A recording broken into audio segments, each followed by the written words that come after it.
Hello everyone, my self doctor Amit Shrivas. और आज हम बात करेंगे बैक पेन के बेस्ट ट्रीटमेंट के बारे में। तो लोगों को बहुत कंफ्यूजन रहता है बैक पेन के ट्रीटमेंट के बारे में। ऐसा नहीं है कि वो ट्रीटमेंट बराबर नहीं लेते हैं या डॉक्टरों से नहीं मिलते हैं, but there lot of treatment options. तो काफ़ी वो कंफ्यूज रहते हैं और सही समय पे उसका इलाज नहीं हो पाता। बेस्ट ट्रीटमेंट क्या लें और किस समय किस डॉक्टर के पास जाएं। यदि आपको भी इस तरह का कंफ्यूजन है कि भाई पहले एक्सरसाइज करना चाहिए कि दवाई लेनी चाहिए या फिर कुछ इन्वेस्टिगेशन के लिए जाना चाहिए और किस डॉक्टर से पहले मिलना चाहिए, तो ये बहुत सारे कंफ्यूजन है जिस सब का आंसर आपको इस वीडियो में जरूर मिलेगा।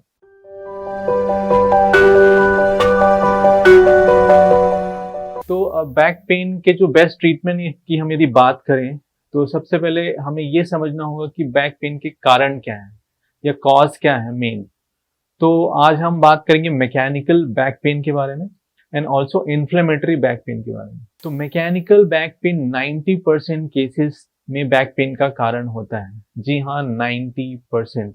बट कोई भी यदि कारण 90% है तो उसको जानना कितना जरूरी है हो सकता है।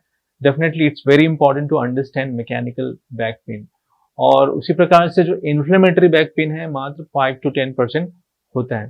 तो हम इसके बारे में थोड़ा डिटेल बात करेंगे कि मैकेनिकल बैक पेन क्या होता है और किस तरह से हम उसको समझ सकते हैं, क्योंकि majority of the back pain तो मैकेनिकल ही होता है। यदि हम उसको समझ लें कि मैकेनिकल बैक पेन है तो उसका सही इलाज सही समय पे हम करा सकते हैं। जैसे कि नाम से पता चलता है कि मैकेनिकल मैकेनिकल मतलब फिजिकल या किसी मूवमेंट से रिलेटेड या एक्सरसाइज से रिलेटेड। यदि आपके पेन में कुछ चेंजेस आ रहा है, यदि आप एक्सरसाइज करते हैं या कुछ मूवमेंट करते हैं, मूवमेंट मतलब उठना बैठना चलना फिरना। मान लीजिए आप ऐसे बैठ रहे हैं और और उठ रहे हैं, उस समय आपके पेन बढ़ जाता है। उसके बाद यदि आप लेटते हैं तो आपको आराम मिलता है, रेस्ट में आपको आराम मिलता है। तो इस तरह की बैक पेन को हम मैकेनिकल बैक पेन कहते हैं। तो इसमें बैड पोस्चर भी आता है कि कंटिन्यूसली आप एक गलत पोस्चर में बैठे हुए हैं, गलत उठा रहे हैं, झुक रहे हैं नीचे। झुकने से भी हमारे कमर में काफी जोर आ जाता है। तो इससे जो लिगामेंट्स होती हैं और मसल्स होते हैं उसमें कुछ इंजुरी हो जाती है। इस इंजुरी के कारण हमको बैक पेन होता है। इसमें सिंपल मैकेनिकल बैक पेन आता है, स्लिप डिस्क आता है, lumbar canal stenosis, lumbar spondylolysis and listhesis, ये सारे केसेस इसमें आते हैं। स्पाइनल कंप्रेशन फ्रैक्चर भी हो सकता है और यदि आपको ऑस्टियोपोरोसिस की प्रॉब्लम है तो मैकेनिकल बैक पेन में यदि आप एक्सरे या एमआरआई या कोई भी डायग्नोस्टिक टेस्ट करते हैं तो उसका एकदम क्लियरिटी नहीं मिलती है, उसमें अबनॉर्मलिटी नहीं मिलती है। So what is the best treatment mode for mechanical back pen? Definitely exercises, because इसमें मेडिसिन काम नहीं करेंगी, क्योंकि स्प्रेन या स्ट्रेन से जो प्रॉब्लम हुई है मैकेनिकल बैक पेन, उसके लिए करेक्ट मूवमेंट की जरूरत है। यदि आप कंटिन्यूसली गलत बैठे हैं तो आप कितना भी दवाई खा लें उससे आपको बैक पेन ठीक नहीं होगा। मान लीजिए मैं इस तरह से कंटिन्यूसली बैठा हूँ घंटों और मुझे बैक पेन है, तो हमें सीधा बैठने की जरूरत है। आप दवाई लेके घंटे बैठ नहीं सकते। That's why it's very important to understand mechanical back pain में सबसे पहले जो लाइन ऑफ ट्रीटमेंट है वो आपका एक्सरसाइज थेरेपी है, जो कि आपको फिजियोथेरेपिस्ट प्रिस्क्राइब करते हैं। बट हाँ, इसमें मैंने देखा है कि बहुत लोग बोलते हैं हाँ मैं एक्सरसाइज तो करता हूँ, बट एक्सरसाइज जनरली वो फायदा नहीं करेगा। कई कई एक्सरसाइज आपको नुकसान भी कर सकती है। जैसे मैंने कहा था कि मैकेनिकल बैक पेन में एक्सरसाइज एंड मूवमेंट से उसमें चेंजेस आते हैं तो वो तकलीफ बढ़ भी सकती है। तो आपको करेक्ट एक्सरसाइज की जरूरत है, करेक्ट मूवमेंट्स की जरूरत है, जो कि आपको फिजियोथेरेपिस्ट ही प्रिस्क्राइब कर सकते हैं, तभी आपको इसमें आराम मिलता है। और इसमें ड्रग्स का कोई रोल नहीं है इन द बिगिनिंग। हो सकता है 1-2 दिन के लिए आपको उससे आराम मिले, बट लॉन्ग टर्म पे आपको जो दवाइयाँ हैं या ड्रग्स हैं उसका कोई काम नहीं है। इसमें एक्सरसाइज थेरेपी मेन है। 90% केसेस में एक्सरसाइज ही काम आती है।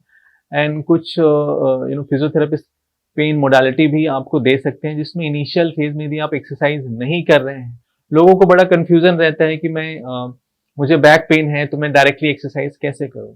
उस समय हम कुछ मोडालिटी यूज कर सकते हैं जिसमें पेन रिड्यूस होता है and then you can gradually start your exercises which is very specific exercise, जिसे हम थेरेपी एक्सरसाइज कहते हैं।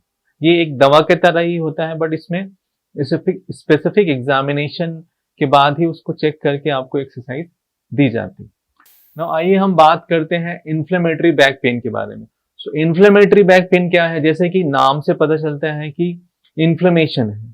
यदि आपके स्पाइन में कुछ इन्फ्लेमेशन है, जैसे आर्थराइटिस हो गया, एनकाइलोजिंग स्पॉन्डिलोलिसिस, या कोई इन्फेक्शन है, या कैंसर हो सकता है, या कुछ ट्यूमर हो सकता है, कॉडा इक्विना सिंड्रोम, ये रेड फ्लैग में आता है। ये इसको डायग्नोस करना बहुत जरूरी है। यदि वो 5 से 10% ही रहते हैं, बट इनको जानना बहुत जरूरी है सही टाइम पे। तो जो इन्फ्लेमेटरी बैक पेन है, ये रेस्ट से उसमें कुछ फर्क नहीं पड़ता, और मूवमेंट और एक्सरसाइज से इसमें लॉन्ग टर्म कुछ इफेक्ट नहीं होता है, उससे आपको रिकवरी नहीं होती है। और ये जो दर्द है ये रिफर्ड होता है। यदि आपके कुछ इंटरनल प्रॉब्लम है कहीं ऑर्गन में, या कुछ ट्यूमर है कहीं पे, तो उसके कारण आपको रिफर्ड पेन बैक में हो सकता है। उसी तरह से मैकेनिकल पेन लोकल या रेडिएटिंग होता है, और इन्फ्लेमेटरी पेन रिफर्ड होता है, मतलब कहीं और तकलीफ है और उसका आपको यहाँ पे प्रॉब्लम हो सकती है बैक में। हम इसे रेड फ्लैग इसलिए कहते हैं कि इसको आइडेंटिफाई करना, डायग्नोस करना बहुत जरूरी है। इसका स्पेसिफिक डायग्नोसिस होता है इन्फ्लेमेटरी बैक पेन का, और इसको यदि इस तरह का तकलीफ है तो उसकी तुरंत इलाज करना जरूरी है, और उसका प्राइमरी ट्रीटमेंट है ड्रग्स या मेडिकेशंस। बट ये 5 से 10% केसेस में ही होता है, तो ज्यादातर केसेस हमारे मैकेनिकल बैक पेन के होते हैं। तो यदि आपको कंटिन्यूअस दर्द है सुबह शाम तक, या फीवर है आपको, कंटिन्यूसली दर्द हो रहा है सुबह से शाम तक, तो हो सकता है कि आपको इन्फ्लेमेटरी बैक पेन हो। उसका इन्वेस्टिगेशन करना बहुत जरूरी है, और इसमें एक्सरे एंड एमआरआई की बहुत, इवन ब्लड टेस्ट की बहुत जरूरत होती है। तो आपको तुरंत फिजिशियन या ऑर्थोपेडिक सर्जन से मिलना चाहिए। तो in summary we have to understand that हमारा जो बैक पेन है उसका नेचर क्या है।